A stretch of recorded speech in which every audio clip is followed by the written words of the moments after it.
Alrighty, we are back. I have branded some of these videos as the MBC PT Revenue Resource videos. And so we have Jim Stoker, CEO of Medical Billing Center. Jim is a physical therapist.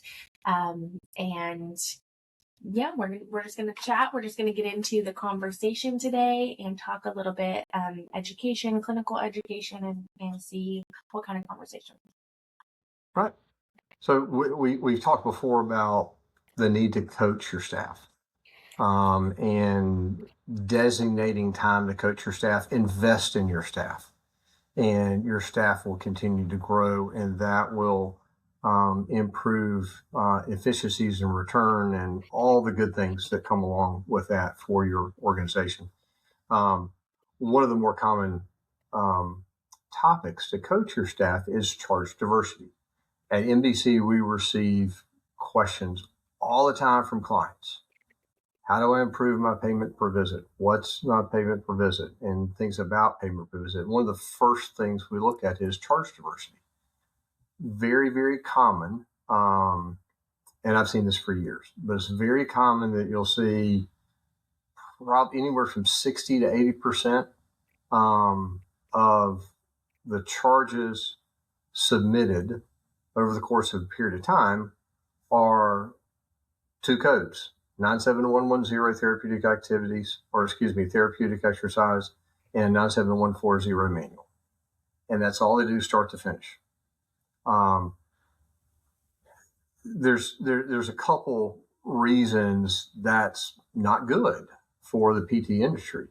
From a practice standpoint and from a professional standpoint, it is a very poor portrayal of our skill set. You ask any PT, and I did this with my staff all the time.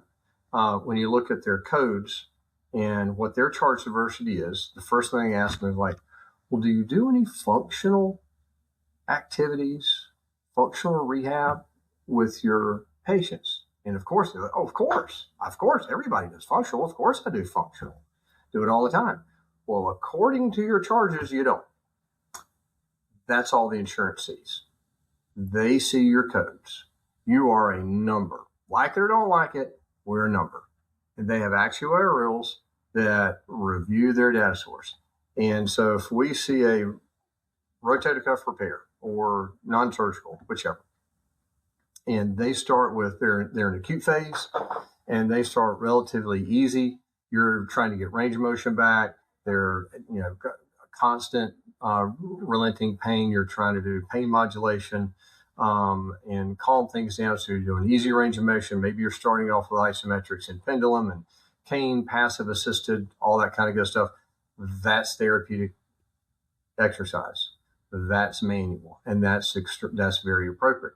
As they progress into subacute, it calms down, range of motion is back, passive range of motion is back, they're moving into active, they're moving into functional patterns, whether they're supine doing PNFs, whether they're doing now wall stuff, and then they start your rotator cuff exercises and functional activities. You should see your charge diversity expand and grow exactly like you see your flow sheet expand and grow. And what it does, it shows the carrier and the insurance companies and whoever else is going to review your data. And they do review your data, is that your skill set follows the progression of the patient. If you see a patient that was seen 2 to 3 times a week for 8 weeks, and 80%, 60 to 80% of their charges were therapeutic procedures and manual, they look at it, it's like, well, they did the same stuff the whole time. That's pretty basic. They never really got to advanced treatment. So you are misrepresenting what you do. Number one, that's not great in a liability situation either, but it's very, very poor when you want to try to renegotiate. Hey, this is what we do. We deserve to be paid more because of the higher skill set. Well, your charges don't reflect a higher skill set. appropriate charge diversity also demonstrates you are operating at the highest level of your practice. All right. So for all those reasons, for all those practice reasons, for all those clinical reasons, charge diversity is extremely appropriate. It is a better description, excuse me, of what you have done. What do you think is, from your experience, what do you think hinders therapists from using better charge diversity? Habit Mm-hmm. is habit. And that is exactly why coaching is important. So it's habit, it's easy, it's quick.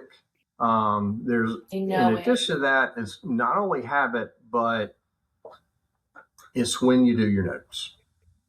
All right. I think it's extremely important, at least the charge portion of it. Okay. I understand people are busy. Hard to write all your notes with every single patient every single day. Myself and our team, I said, guys, you at least have to have the charge portion of your note done for that patient at that time. That doesn't take long. So you accurately relay exactly what you did. If you're doing it at the end of the day or the next day, and believe it or not, we have many clients that get to the end of the month and they're like, wait a minute, I saw more visits than that. No, you did. You have to finalize the notes. They don't count until you finalize the notes. Like, oh yeah, we've got to get people to finish their notes.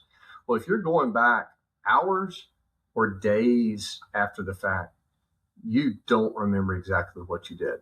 You just don't. You might think you do, but you don't. Mm-hmm. So at least complete that portion. So just a habit of doing the same old, as quick, as easy, as dirty, and just get it done because everybody's in a hurry, or you're not doing it timely is one of the biggest challenges of that. And do we have, as MBC, kind of the best practices that we would suggest to people, or technology that would help? I know, right, there's lots of different scribing technologies now. There's note technology now with AI. Do we have a favorite as MBC on how to make these clinicians more efficient? Well, I don't know that we have a favorite technology. I think there are quite a few technologies now that are either integrated into EMRs or bolt on to EMRs, that provide feedback, that basically kind of scrape the note and give feedback to the clinician about, do your charge selection accurately depict what you did in your note today? So those have helped tremendously, and I would encourage you to utilize them. They're pretty doggone accurate. They're very compliant. They improve compliance. It's it's an additional compliance measure. That's great. And when it comes to coaching and reminding the clinicians, or the therapists, to accurately code things, code them timely, how often should a practice owner be having those conversations with their therapists? Perfect question. Sending out a memo, sending an email, or getting all up in arms and going to have lunch and sit down and lay down the law and tell everybody what they have to do for lunch and then get up and leave. That doesn't change a thing. Does not change a thing except frustrate your staff. You're like, why? They don't know, understand, or whatever. So ideally, you would have a weekly scorecard where they can see what it is. All right. You want to coach them. You want to explain why. You want to have an initial meeting. Guys, we need to be as accurate as we can for compliance reasons, and to accurately portray what we are doing with our patients, and demonstrate the fact that we are progressing into a higher skilled as people progress. In addition to all the benefits that we talked about earlier, those codes are paid higher than 97110. So many times, and this is another example of generally what's best for the patient is also best for business. You should be paid higher for those higher skill sets. Now, somebody's going to get on their horse and say 97140 manual is lower paid. And you're right. And it makes no sense whatsoever. Insurance doesn't make sense how they manage it, because I think, personally, I agree. Hands-on is probably the highest skill you can do. But truly manual passive range of motion of the shoulder is probably not a high skill. All right. So within the realm of manual, what is high skill? So that's many times why insurances don't necessarily value it as much. They don't really appreciate the skill level involved with some of the manual techniques. They see that as manual passive range of motion. So be that as it may, 530 therapeutic activities, neuromuscular reeducation, both of those codes are better reimbursement, better payment than 110. But in regards to coaching, sorry, I got sidetracked for a minute, but in regards to coaching, weekly dashboard and at least a monthly follow-up. It's got to be repetitive. It's got to be consistent. It's got to be steady. Set the bar, explain why, coach the why, and then don't move the bar. Mm-hmm. There's exceptions. Guys, this is a bell curve. You have exceptions, people that are not going to need certain things and what have you. But you got the bell curve. The vast majority of people, yes, they're going to start acute, they're going to get subacute, and then they're going to progress, and you should see that charge diversity. When we look at charge diversity and run a report, I would expect to see about 30% neuromuscular, 30% therapeutic activities, and maybe about 30% therapeutic exercise, and then a smattering of manual.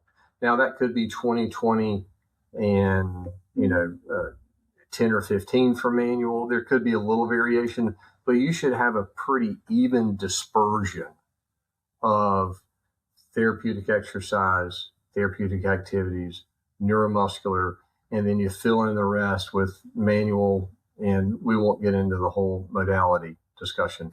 A lot of that's untimed and unskilled. Anyway, we're talking about time skill codes.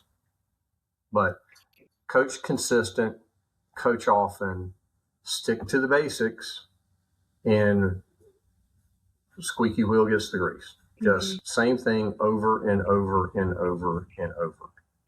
What would you say is the biggest difference? Like, is it, can you quantify a difference between a practice owner who is having these conversations and coaching their staff and doing this regularly, understands charge diversity, and the owner who doesn't have time for it because they're treating all the patients, who doesn't have time to work on their business because they're working in their business every day. They're working 7 to 7 in the clinic, seeing patients all day. They're not, spending any time on operations. Give me just like your opinion. I know you can't quantify it accurately, and I know that that's a challenging question for a detail-oriented person. Yeah. Well, number one, we've all been there. We believe every day is trying to keep your head above water and keep up and keep up and keep up. And that's a fairly common. We go to private practice section meetings, we go to state meetings, or any other type of network. It's fairly common that you have small practice owners that feel like, I'm just trying to keep up. They feel this element of doom almost, because a lot of what you hear, be careful what you read. A lot of what you read is, payments down. Guys, I've heard that every year for the 30 some odd years I practice. You know what? There are still many, many very successful practices out there. PT is still a very viable and can be a very successful industry. It's not easy by any stretch of the imagination. But the difference is someone that's going to stop and say, I've got to allocate time and have a longer term plan beyond today or tomorrow or this week. And just trying to claw and keep my head above water this week. Yeah.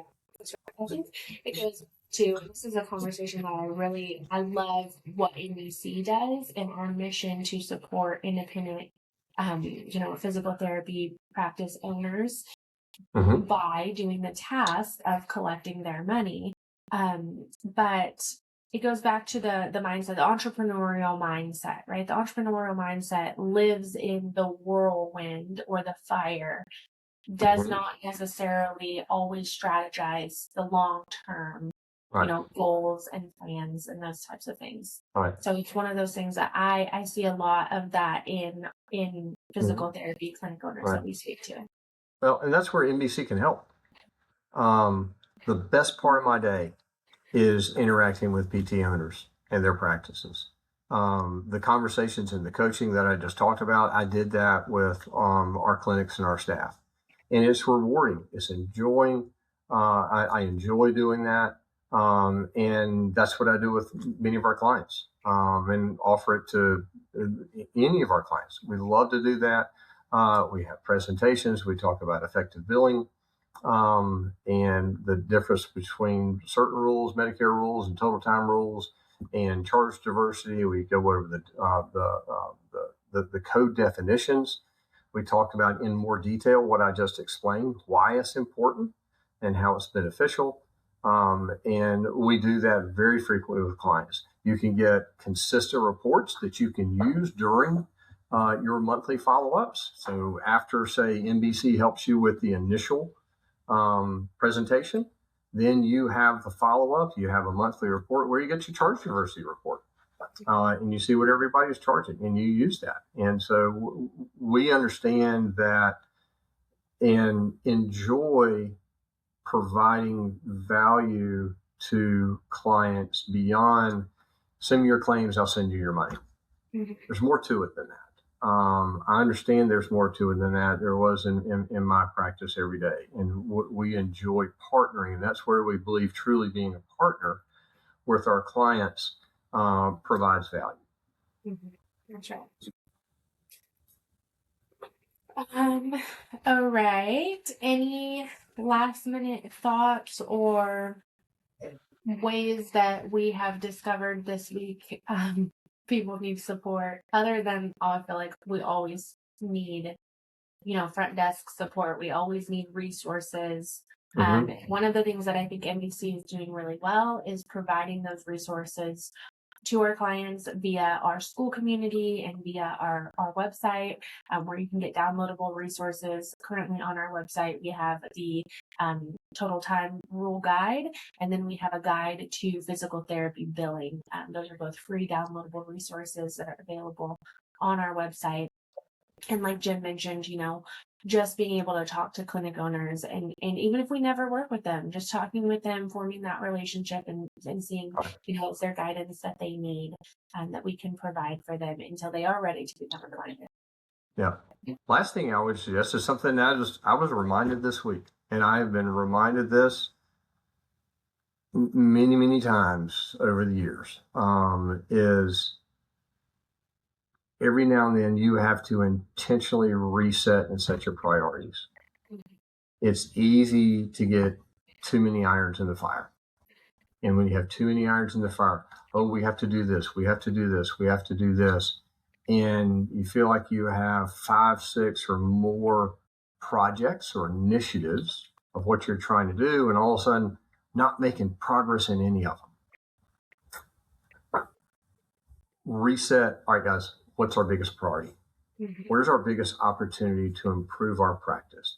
Is it in charge diversity billing? Is it in coaching? Is it in front office intake? Is it in verification denials? Where is the largest opportunity? Okay, guys, let's pick 2 at most. Let's pick 2. And we're going to develop a game plan for those 2. And we're going to see those through before we start spreading ourselves too thin with everything else. I was painfully reminded of that this week. Is something that we all have a tendency to do. But it was a reminder for me, and I think it's a good reminder for everybody that periodically you need to have that on your schedule. Reset, set your priorities, game plan, and work directly to those priorities. See that to fruition. And then you can move on to your other priorities. I think it's one of those things. I'm reminded of it kind of every time I open LinkedIn. And I know there's a lot of practice owners that are on LinkedIn right now because there is so much valuable information that gets shared there. But there is Yeah. also a lot of the doom and the gloom and the, oh my gosh, AI is coming for everyone's job and, Yeah. all these things. And so I think it is a good reminder to say, it's okay to set one big goal or one main priority and then work backwards. How do you achieve that goal or that priority? By doing all of the tasks that are required of you to hit that goal. But don't have 20 goals. Don't be trying to do, 20 different initiatives to make your practice the best practice that it could be. Have one goal and, work off of that one for a period of time and then reevaluate where you're at. Right. Yep. Very true. I would agree. Would agree. All right. Well, we'll wrap up. We'll keep this to a short 20-minute content video, and you guys know where to find us. You can look at our website, www.4mbc.com. We're also on LinkedIn, Facebook, and Instagram, and TikTok and X. Very good. All right. Thanks, Jim. You're welcome. Always.